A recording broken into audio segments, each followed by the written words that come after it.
sɔgɔma foli an b'o di an lamɛnbaga cɛ muso denmisɛn ani maakɔrɔ. Bamakɔ an ka lamini Mali kɔnɔ a mana kɛ diɲɛ fan fan k'a dɔn k'a fɔ sɔgɔlen bɛ radio Mali la n'o radio Fréquence 93.8 kunnafoni environnement sanuman bɛ di maa min fɛ Yusu Kone Yusufa Keriba Samake nɛgɛ kɛrɛfɛ juru Awoyi Traoré nɛgɛ kaɲɛ 7 ka taa bila kaɲɛ 8 tɛnɛ ni ka taa gosi sibiri kunnafoni a ti kɛ basi ye ko a na bɛ dɛsɛ Keriba Isufa inshallah awan sɔgɔma ko basi tɛ an bɛ Ala fo ka barika da kosɛbɛ bi arabadonya in na min ye radio Fréquence ye awɔ sanga ni waati an bɛ kunkan bɔ utukalo tile 18 san 2021 an ka kunnafoni bunakun ni o dayɛlɛnnen ne ko bɛɛ bisimila siga t'a la Keriba Samake Isufa siga t'a la radio Fréquence 93.8 kunnafoni sɛbɛnw ye min d'a ma an ye minnu ye an ka jabaraninw sanfɛ kunnafoniw na nasira an yɛrɛ ka wuli ka jɔ kɛra minnu seere yan'an ka mawelelen bi sɔgɔmada in na Lazinɛ bɛ Jara président du mouvement MPCD yan'ale ka kɛnɛ sɔrɔ ninnu ye kunnafoni ye an bɛna an da don minnu na ka walawala lemanaw k'u ka tata sɔrɔ a kɔnɔ badabada an ti tɛmɛ abada fanga do ko an ka jamana ba in ye Maliba in Ala ka jamana in sutura Ala ka jamana in bɔ a juguw bolo Ala ka jamana in kɛ maliyɛnw sago ye nin sago jugu sago Ala ka jamana in kɛ jamanaden yɛrɛwolo sago ye jamana in Ala ka sama kirikiri ka bɔ a juguw bolo o hakili bɛ min na Ala ka cɔriw la koyi jamana in Ala ka danbew segin a ma jamana in hɔrɔnmaw Ala ka segin a se bɛ Ala ye an b'o ɲini Ala fɛ bi ye donba ye Ala bolo bi ye donba ye san yɛlɛma silamɛ san yɛlɛma o n'Ala sɔnna o ye bi ye min ye i ka dɔn k'a fɔ Ala ma hinɛ la an fa Elhaji Fode Seydou Kɔnɛ a ka denbaya bi golokansigi Mohamed Sani Kɔnɛ Kassim Kɔnɛ Umaru Kɔnɛ Mohamed Seydou Segu Abdulatifu Aluseni bɛɛ lajɛlen ko ka yira limanaw la k'a fɔ bi su in na an bɛ tile tan wajulu de kɛ ka bɛn a ma o samiya kosɔn o ma se ka kɛ Ala kɔni y'a kɛ surɔ wajulu kɛra o bi su in na wajulu bɛ kɛ duda la ye ko maaw ka bɔ joona 8h30 ni Ala sɔnna Keriba o faamuya min bɛ nin donba ninnu na awa golokansigi Mohamed Sani Kɔnɛ n'a dɔgɔninw u na se ka ɲɛfɔ diɲɛma ye bɛɛ k'i ka tɔmɔta sɔrɔ a kɔnɔ min na Keriba n'o tɛmɛna ka bɔ yen ba Awoyi Traoré a k'i fiɲɛ bɔ an senkɔrɔ an bɛ taa ka na Keriba Samake Isufa parce que nin sɛbɛn n bɛ n bolo dun ka cun o bɛ bɛn n bolo ɲɛfɔlɔ bi sɔgɔmada in na an ko a ma la lettre du peuple a ka bi bɔli a ko cogo di Fasiri sɛbɛnba la rédaction Keriba Samake a ko nin jamakulu bɛɛ lajɛlen ka baara ye koyi a ko bi Keriba bi ye donba an ka jamana in kɔnɔ bi ye hakili jigin don ye a ko bi min ye i ka dɔn k'a fɔ uti kalo tile 18 san 2021 a ko a b'i kɔtɔlɔma bɔ ni kiti da koyi uti kalo tile 18 san 2020 Keriba ko bi ye donba Mali kɔnɔ maaw man ka ɲinɛ don min kɔ Keriba Samake a ko n'i y'a ta k'a lajɛ a ko Elhaji Ibrahim Boubacar Keïta ni bɛɛ ko IBK ni maliyɛnw taar'u bolo da mana la maa sigi 100 maa 77 n'a kunkan bɛn a ko ye bolo ɲɛsin maa min ma Keriba Samake a ko a ka fanga k'a dafirila nin kalo de la min ye uti kalo tile 18 san 2020 a ko n'i y'a ta k'a lajɛ a ko o b'ale hakili jigin koyi o b'ale miiri jigin an ka dɔnkilidalanganaba dɔ cɛ kasi dosoba dɔ tɛmɛna Mali kɔnɔ yan n'an k'a ma ko Tala Buware a ko a y'a fɔ jamanadenw ɲɛna k'a fɔ diɲɛ ɲɛna dɔnkili min n'a y'a da ko dɔnkili n'a kɔrɔ bɛ a ɲɔgɔn fɛ koyi kanu nɛgɛni ko bɛɛ n'a ka don mati tile kɛ fanga la ko Elhaji Ibrahim Boubacar Keïta a ko a ka fanga ko a dafirila ni ka bɛn ayiwa i ka dɔn k'a fɔ bi n'a ɲɔgɔnna ma Salonkɔrɔ Keriba a ko n'i y'a ta k'a lajɛ a ko fanga min tun bɛ Elhaji Ibrahim Boubacar Keïta Kamankɔrɔ a ko n'i y'a lajɛ bi ko minnu bɛ fanga la bi n'o ye Assimi Goïta ani Sukɛli Kokala Maïga a k'u kan ka miiri o la koyi k'a fɔ don bɛɛ n'a waati bɛɛ n'a kolo ala bolo keba ako mama n'olu ka fanga tɛ ban fɛn o fɛn n'ale ka fanga tɛ ban abadan pewu k'o ye masa ala kelen kosɛbɛ kosɛbɛ adamadenni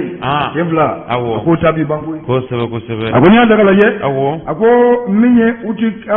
uti kalo san 2000 ani san 20 keba o daminɛ na Elhaji Ibrahim Bukari Keita fo ka taa se kalo tile 18 ma a ko jamana in bɛɛ lajɛlen n'a ko min ma k'i da o b'i da koyi n'a ko min ma e ka jɔn ye o bɛ jɔ ka si ka tile e b'a lajɛ a ko hali bi fanga bɛ minnu bolo bi a ko ninnu bɛɛ lajɛlen tun bɛ Elhaji ka fanga de kɔnɔ a tɛ waatinin kunkurunin bɔ koyi a ko n'i y'a ta k'a lajɛ a ko Elhaji Ibrahim Bukari Keita n'an ko a ma IBK a ko a ka fanga bi don ko waleya caman kɛra jamana in kɔnɔ koyi olu maliden saba minnu ye fanga la bi n'olu ko k'u nana ayiwa i k'a dɔn k'a fɔ M5 ka baara laban kɛlɛba ko an bɛ yɔrɔ min na ko bi maa b'a yɛrɛ ɲininka koyi ko fanga bɛ olu gurupu fila min bolo bi kɛlɛba k'u sera ka mun kɛ jamana ye ɲininkali cɔmi a ko n'i y'a ta k'a lajɛ fɛn min nin san kelen kɔnɔna ye kɛlɛba fanga yɛlɛma ko fila min ye ayiwa président Bandawe ka taa se Muktar Walima a k'olu fana k'olu tɛntɛnna ka bɔ yen i k'a dɔn k'a fɔ nin colonel kelen ninnu bolo koyi colonel Asimi Koita a n'a nɔfɛmaw a ko bi Elhaji Ibrahim Bukari Keita kɛlɛba ale dalen b'a ka so a dati kuma la jamana kɔnɔ jamana kuma ti sira la tuguni ala tɛ dɔ k'a ye fanga kɛ san 7 f'a ye tiɲɛni min to jamana kɔnɔ bi a ye tiɲɛni min to k'olu bɛ fɔ la ɲuman si tɛ fɔ la Elhaji ka san 7 a ko b'a yira kɛlɛba Samakɛ fanga ni ala y'a kalifa i la i k'i kɛ cogo dɔn a kɛ ka ɲa a bɛ to adamadenw kɔnɔ wa o b'i ka ɲuman fɔ n'i y'a kɛ ka juguya kɛlɛba ko fana bɛ fɔ ka don e tulo la ka don i denw tulo la ka don i mɔdenw tulo la i buruju bɛɛ f'u b'a dɔn k'i ye tiɲɛni min kɛ n'i y'a ɲɛ fana i buruju bɛɛ u b'a dɔn i ye min kɛ a ko ni bi n'i y'a ye jamanadenw bɛ kule bi Samori Turew ni ayiwa Mande masaw la Elhaji kɔni ma kɛ Mande masa ye Makan Sunjata ko n'an bɛ kulu la bi u ye ɲuman de kɛ k'a bila o ɲuman de bɛ fɔla bi bi o ko kule bɛ kɛ min na awa Elhaji ka fanga bi san 1 kɔnɔ k'o tɛ foyi ye jamana kɔnɔ yuruku hali sini k'o de kuma bɛ maaw da o tɛ foyi ye jamana kɔnɔ maafaba hali sini maaw bɛ faga la o tɛ foyi ye jamana kɔnɔ Kɛlɛba Samakɛ yeko karamaden ye ten k'a ni tora kɔnɔ ten k'o de bɛ kɛra an ka jamana kɔnɔ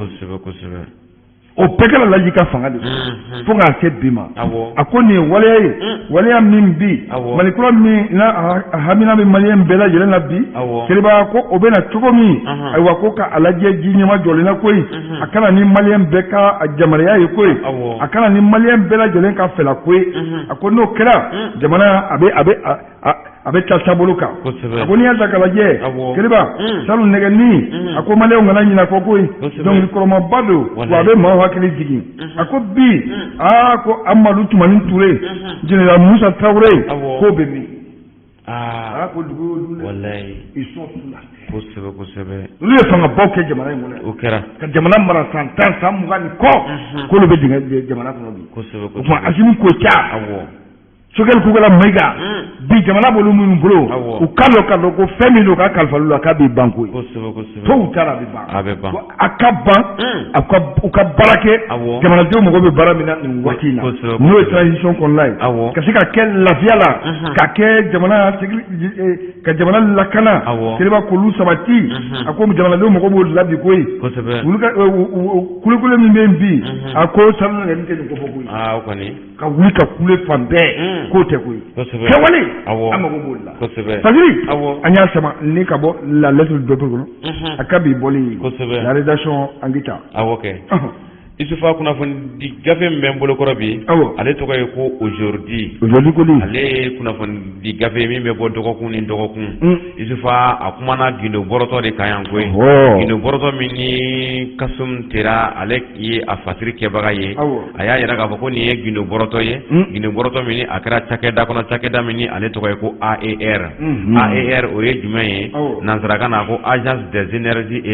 renouvelables Isufa o baara barakɛlaw sa o de farala ɲɔgɔn kan min ye u ka jateminɛ ye jateminɛ min ni a man ɲi cakɛyɔrɔ in ma wulila ni gafew ye ka kunnafonidilaw ani cakɛda minnu ni olu ɲɛsinnen don fɛsɛfɛsɛliw ma ko olu sɛgɛrɛ koyi ni gindo ye jɔn ni jɔn gindo AER a directeur général yɛrɛ ni o ye Sulemani Berete ye a n'a ka dangan Abdoulaye Ouattara ani u ka jatebɔla n'o ye comptable ye Papa Umar Sangare ko ninnu cɛ saba k'u kɛlen don ka AER ka kɛ lemuruba ye o da a bisi o bisi a ji bɛ taa olu dɔrɔn de da ko Isufa ninnu ka baara a tagabolo ko a cɛ man ɲi o de kosɔn u wulila sa Isufa ka yɔrɔ minnu sɛgɛrɛ o bɛ daminɛ pôle économique la vérificateur ka bureau ani office central de lutte contre l'enregistrement illicite n'o ye OCLEI ye a ma da o ma o taara ministre min o ɲɛsinnen don énergie ni énergie ma ale ka inspection u sera olu fɛnɛ ma nin cakɛda naani ka fɛsɛfɛsɛli kɛ yɔrɔw Isufa ni baarakɛla ninnu de wulila sa ka taa ni baarakɛyɔrɔ in a ɲɛmaga ninnu ka gindo ye ka taa u kɔfɔ u kɔfɔlen sa k'a yira k'a fɔ ko u bɛ ka nafolo dun cogo min na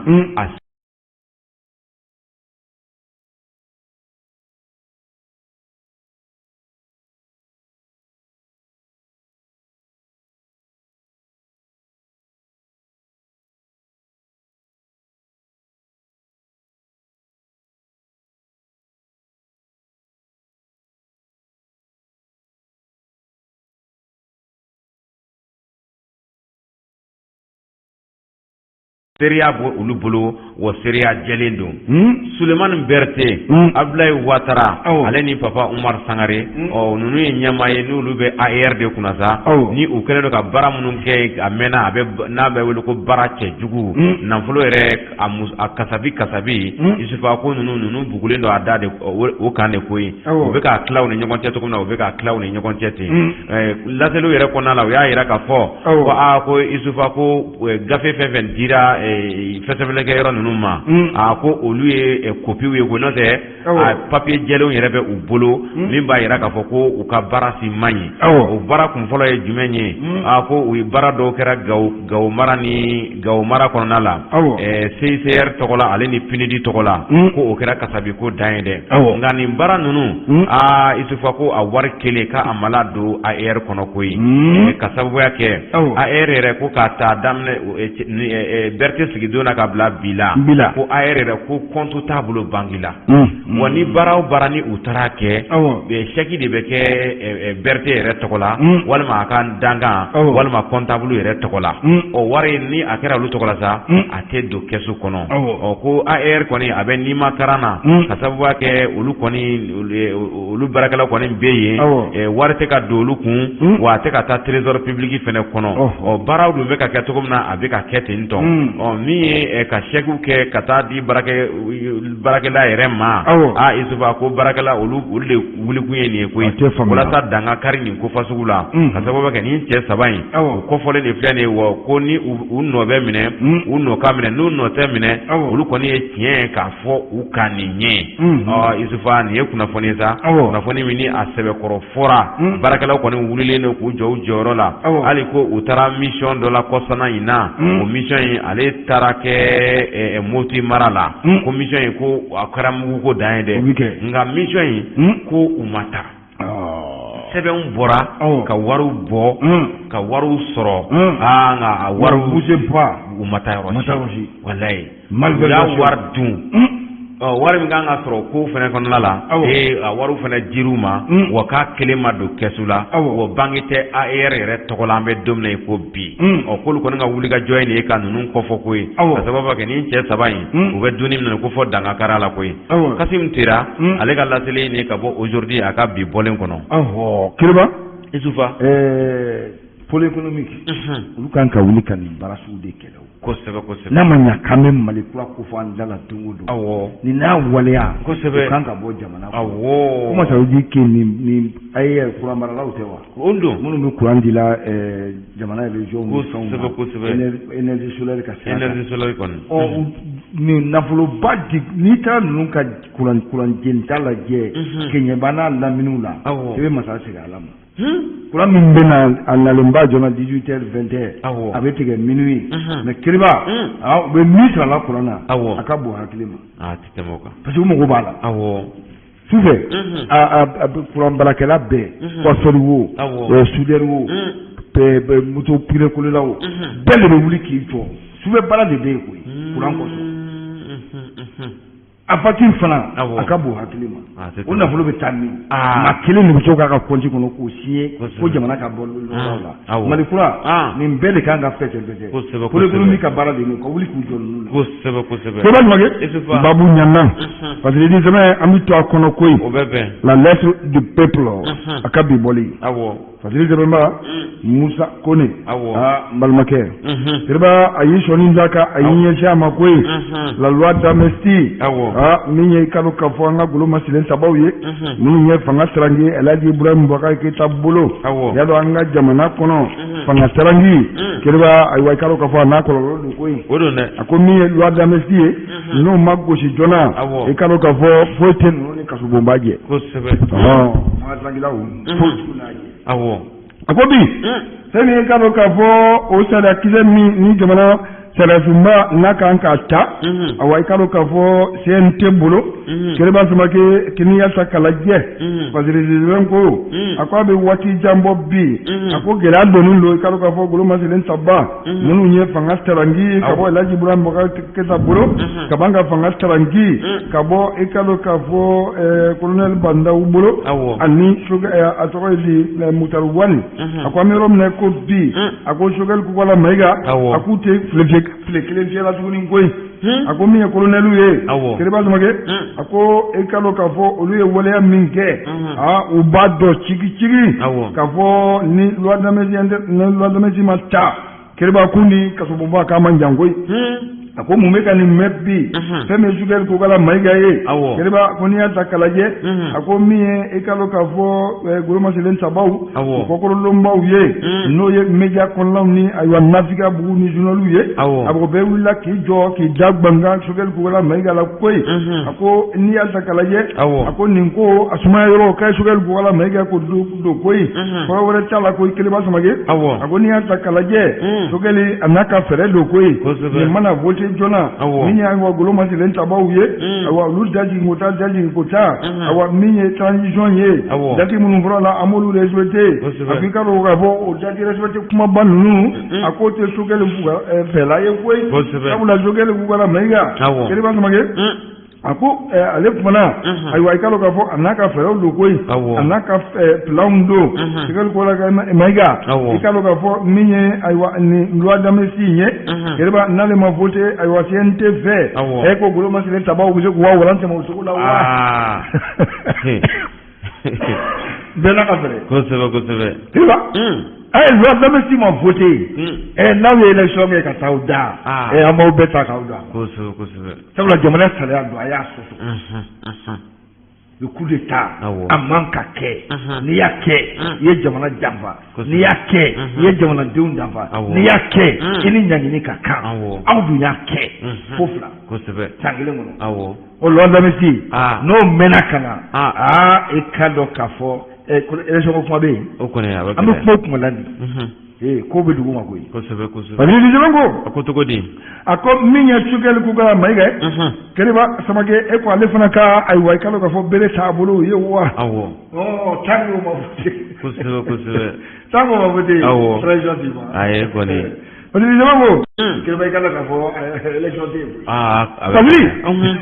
an y'a sama ni ka bɔ la lettre du peuple kɔnɔ a ka bi bɔli parce que Jabemba Musa Kone an ka foli b'a ye an k'i ta Isufa aujourd'hui a ka bi bɔlen bɛ n bolo n kɔ kun Boubacar Payitawo ale ye fasiri sɛbɛnbaga ye nin ye tiɲɛlikɛla dɔw de ye ni tɛgɛ dara u kan koyi polisiso min bɛ yen n'ale bɛ wele ko 16e arrondissement ale ɲɛma ni o ye Yaya Ɲanbele ye a n'a ka jɛkulu u y'u tɛgɛ da maa saba kan Isufa ni maa saba u ka baara a cɛ ka jugu koyi baara cɛjugukɛla ninnu Isufa u b'an senkɔrɔ de koyi sigida kɔnɔna la o de kosɔn bɛɛ kan ka k'i kɔlɔsi maa ɲuman bɛ yen sigi la i n'a fɔ maa jugu bɛ yen sigi la cogo min na Isufa dimanche utukalo tile 8 tɛmɛnen nɛgɛ kanɲɛ 15 wagati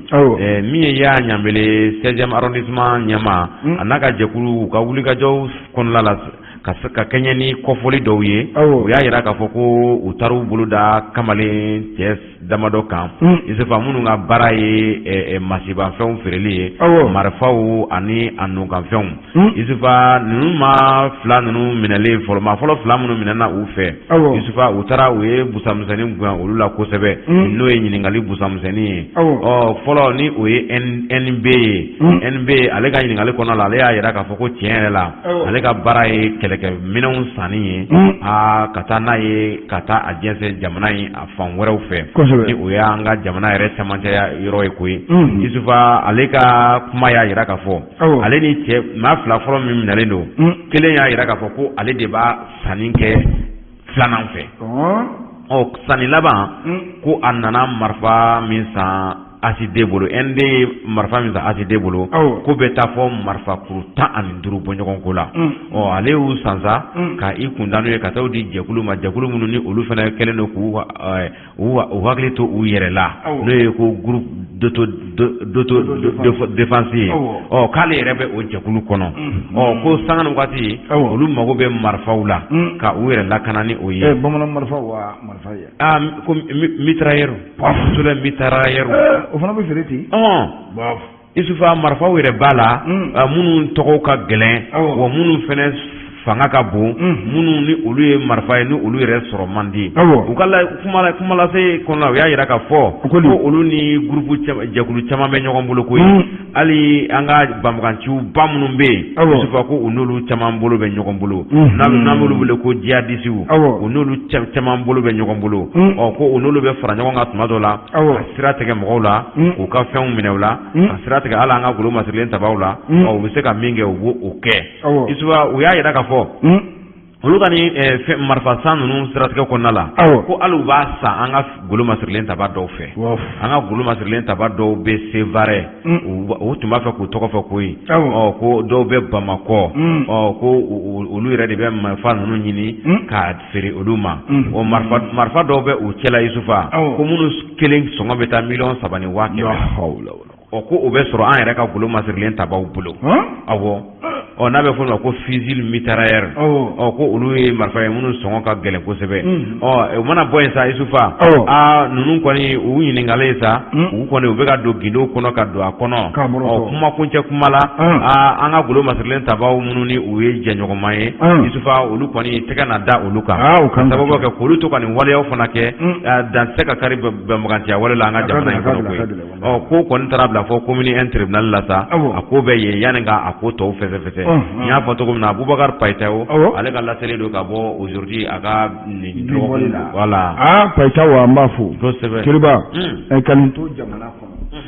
jamana bɛ se ka lafiya cogo di a tɛ se ka lafiya ne b'o de fɔ juma bɛɛ an ka dugawu k'an ka jamana ye jamana in jugu ka ca dɛ Ala ka jamana in sama ka bɔ a jugu amina rabi maliyɛnw bɛ jamana in kɔnɔ olu yɛrɛ Mali yɛrɛ jugu ye kosɛbɛ nin n'a waleya lajɛ ka marifaw san ka taa di maa wɛrɛw ma k'olu ka aw lakana golo masirilen saba minnu bɛ lakana kama olu yɛrɛ fana bɛ marifa feere aw ma tuguni k'aw ka taa jɔ lakana sisan a b'a feere minnu olu de wuli ka caya olu la kosɛbɛ siga t'o la e maa min yɛrɛ bɛ Sevare yan fan fɛ a ko dun bɛ Sevare yan fan fɛ an mana n'a feere ma u bɛna taa dankara aw yɛrɛ la ye i bolo ma k'i kala ye i ka ko la ɲinini dɛ Keriba Tumake ale bi an bɛ to fasigi sɛbɛn kɔnɔ fasigi sɛbɛn n'an ma awa i ka dɔn k'a fɔ la lettre du peuple a ka bi bɔli fasigi sɛbɛn a y'a yira k'a fɔ min ye ayiwa i ka dɔn k'a fɔ jɛkulu caman ye olu kɛlen don ka wuli ka jɔ k'a bolo da bi awa min ye Choguel Kokala Mayiga ye a n'a ka gouvernement ayiwa k'i ka dɔn k'a fɔ banbaganciwale minnu n'o kɛra anw yɛrɛ fɛ Bamakɔ yan nɔ min ye i ka dɔn k'a fɔ juillet kalo tile 11 ani 12 marifaba minnu kɛra Bamakɔ a ko Choguel Kokala Mayiga a n'a ka gouvernement a ko n'a sɔrɔ olu minɛlen b'o kɔ olu ma ɲinɛ koyi sabula min ye ayiwa i ka dɔn k'a fɔ Biprem Faso ko fo ka taa se association nouvelle association 4-5 bɔɲɔgɔnko ma nouvelle association civile et indépendante pour la transparence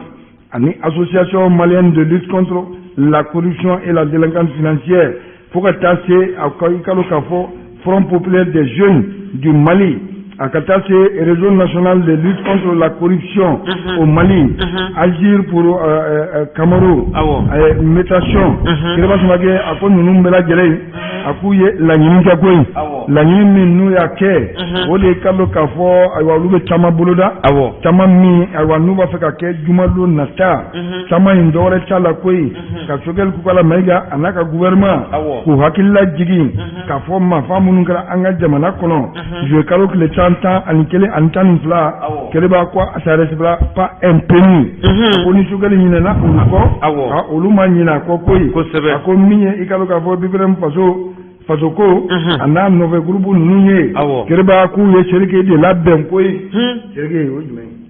ah, au tête, oui, au tête,